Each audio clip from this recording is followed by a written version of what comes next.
এই ধ্বনিটা গত 1 বছর ধরে মানে কন্টিনিউয়াস এটা জ্বলছে। এর এই আধ্যাত্মিকতা, এই পূজা অর্চনা, এই যজ্ঞাদি, এগুলো কি আপনার কাছে মনে হয়েছে? এক কথা, अपना जो शरीर जो है उसको पिंड देना पड़ेगा। ধ্যানের একদম মানে টপে চলে যান, টপ এক কথায় বলতে হলে যে শীর্ষে চলে যান। তাহলে সেই সময়ের অভিজ্ঞতা আমাদের একটু শেয়ার করুন যে কি হয় এখানে সেই সময়।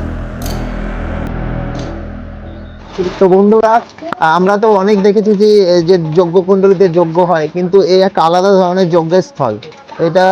এটাকে ধ্বনি বলা হয়। একটু দেখাও।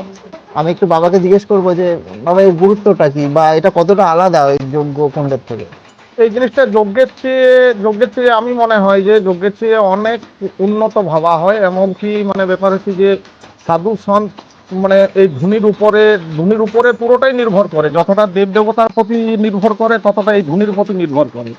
এই ধুনির থেকে কেননা ব্যাপার হচ্ছে আমার যে গুরু আছে তিনি বলেছে যে এই ধুনি যদি জায়গায় যদি রাখি যদি পারিস তাতে করে কি হবে না, ধুনির মধ্যে কি বলে সব কিছু তুই অনুভূতি এবং কি অনুভব করতে পারবি যে এই জিনিসটা এইটা, ওই জিনিসটা ওইটা, ঠিক আছে। এর মধ্যেই সব কিছু, এর মধ্যেই।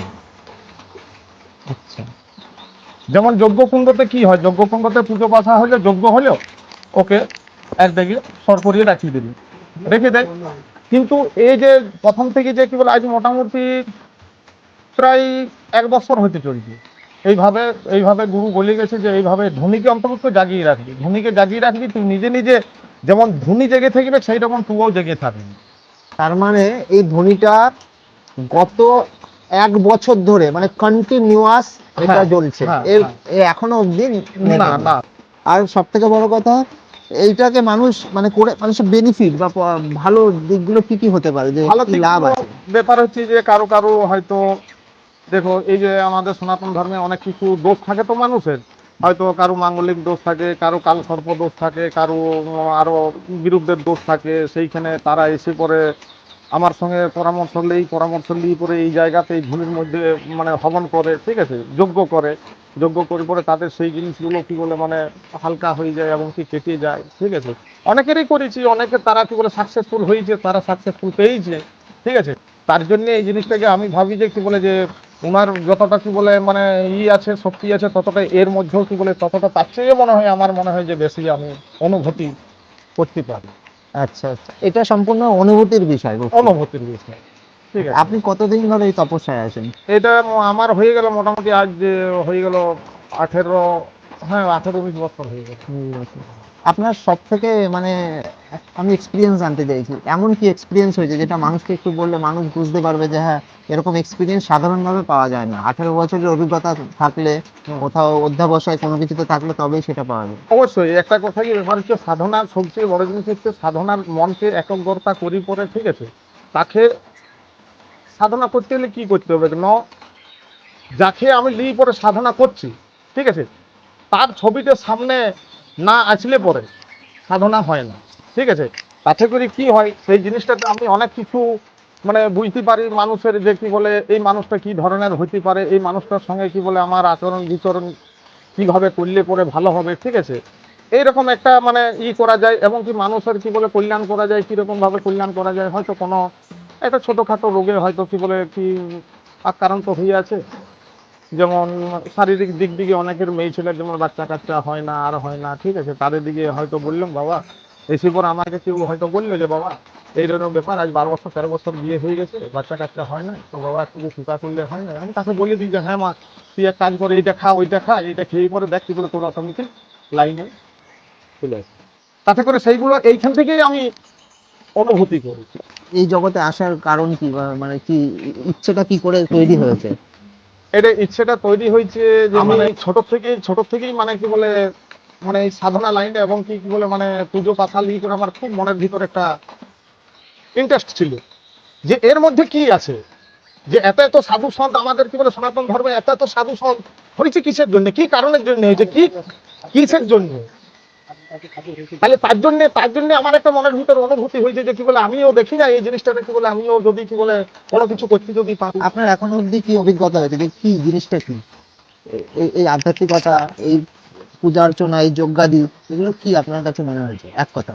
আমার মনে হয়েছে যে কি বলে জনকল্যাণ এবং কি মানে প্রাকৃতিকের কি বলে কল্যাণ, ঠিক আছে, মানুষের কল্যাণ, ঠিক আছে, হ্যাঁ, নিজেদের জন্য, নিজের জন্য না, মানুষের জনকল্যাণের জন্য, ঠিক আছে।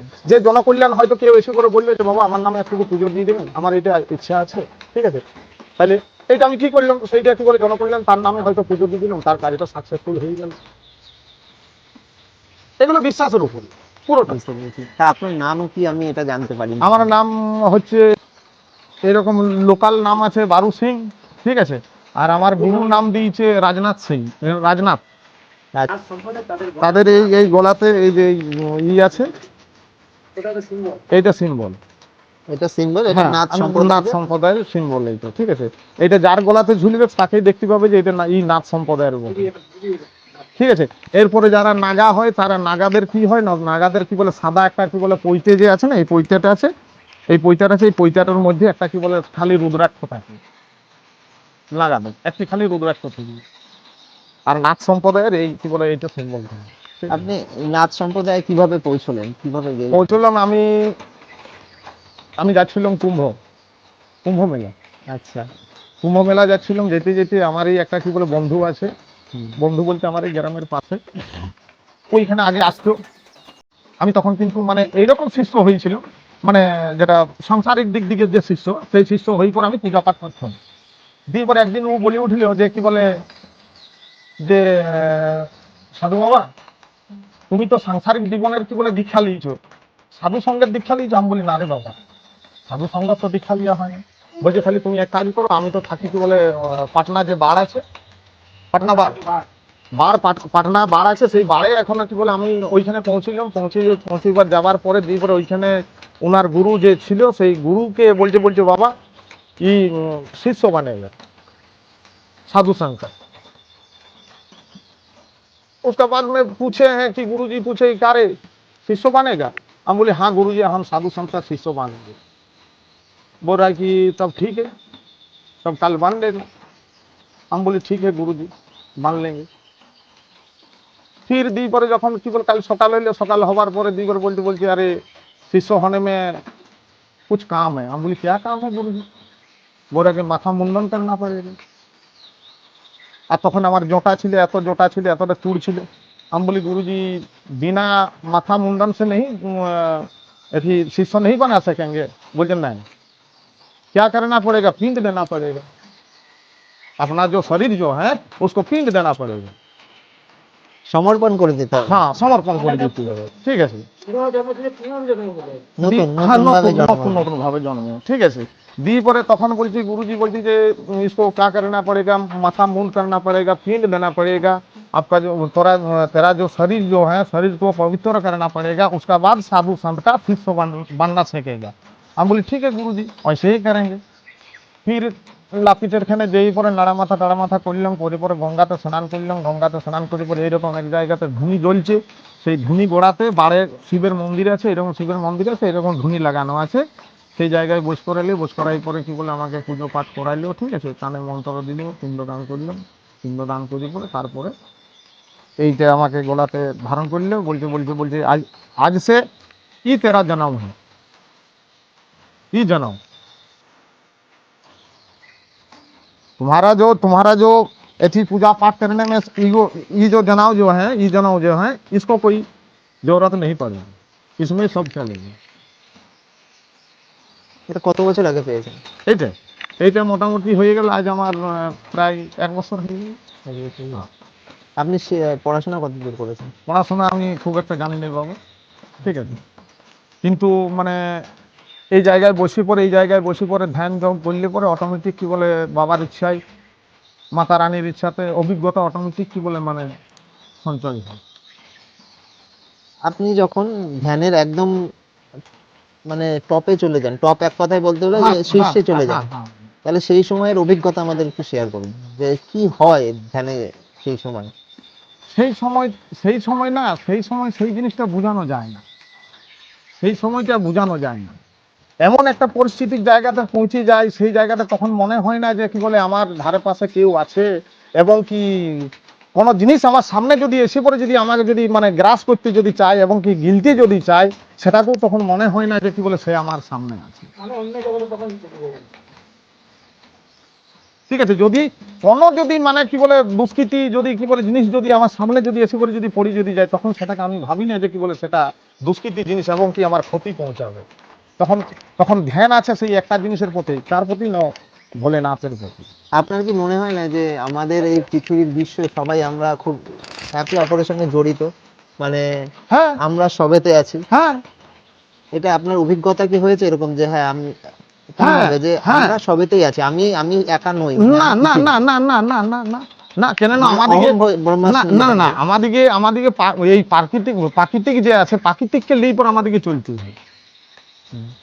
প্রাকৃতিকের যা কিছু বস্তু আছে সব তো আমাদের আমাদের কেউ যদি নেশা ভাঙ করে, তাকে আমি বলি যে কি বলে দেখো তোমার শরীর, তুমি বলো কি বলে যে আমার শরীর আমার না, সব বলে কি না বলে যে আমার শরীর আমার না।